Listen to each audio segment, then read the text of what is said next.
give us a rundown of what Unrestricted War is about? Well, the story, we mainly focused on the early stage of the pandemic. So it was inspired by the COVID-19 pandemic. The story is like we want to reflect on how it started, how the CCP, the Chinese Communist Party, uses power to censor the news and manipulate public, and eventually turn this local crisis into a global pandemic. So we want to focus and reflect on that. And the story, a lot of the characters are based on real individuals, and we actually did a lot of research and we tried to find all this hidden information. And the storyline, even it's a fictional story, but it's actually closely, the timeline is closely connected to the real events. Yeah. The only thing I felt the movie was missing was some kind of plucky YouTuber based out of New York reporting on the pandemic. Other than that, great movie. Thank you. So tell us, what was the goal to making this movie? Why did you decide of every story you could tell, why this one? Wow, yeah, this story, as a Chinese Canadian filmmaker, we kind of knew that from the very beginning, this is going to be a very challenging project for us. After the pandemic, it's been, like when we decided to work on this topic, it's been 4 years almost. And we feel like it's important to tell this story because, like, after the pandemic, all the Chinese community around the world, they are facing a lot of pressure. Like you see the increase of the Asian crime and against Chinese people. And to me, I feel like this is something we should tell in the story and tell people that, it's the CCP, is a system that need to be held accountable, not the Chinese people. They are actually the biggest victim. And even for those ones that works for the CCP, like I consider them as a victim as well. So that's one of the inspirations. That's one thing that triggered me to work on into this film.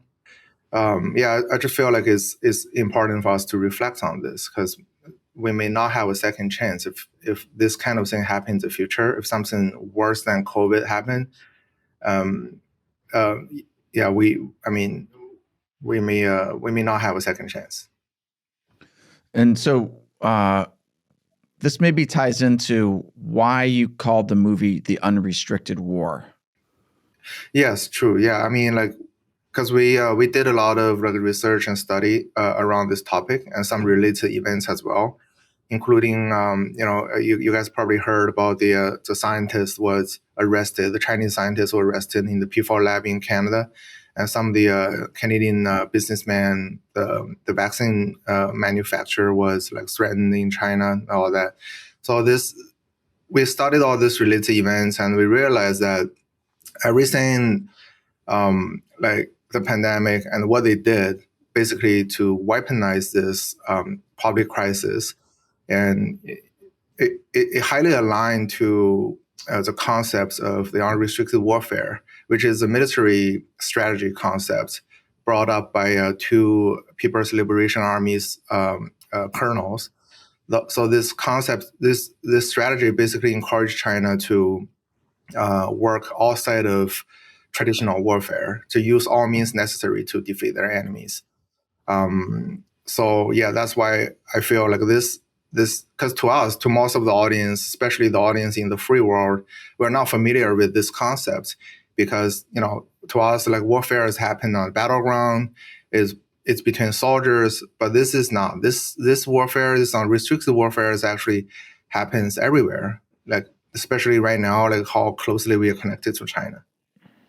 It especially targets civilians. I'm thinking fentanyl. Yeah, exactly. Yes, exactly. Yeah. I'm curious how you got the funding for this movie, because I don't imagine big studios were too keen on it. Yeah, it's very challenging. Yes, in the funding the movie in Canada here, like I talked to a lot of investors. Like you said, a lot of them are very concerned. Some of the business, they even worry that they may be targeted by the Chinese government. But what the good thing is, I've been talking around, and actually a lot of like the feelings I was saying, right? We feel it's necessary to reflect on the pandemic, and feel like we need to clarify that we're all victim of the authoritarian regime.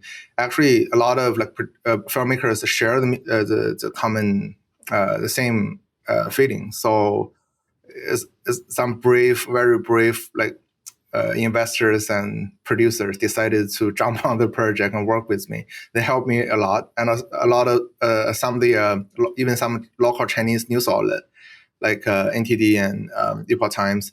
They give us a lot of support, and we also have some funding from public resource from the we have the film fundings from the Canadian government.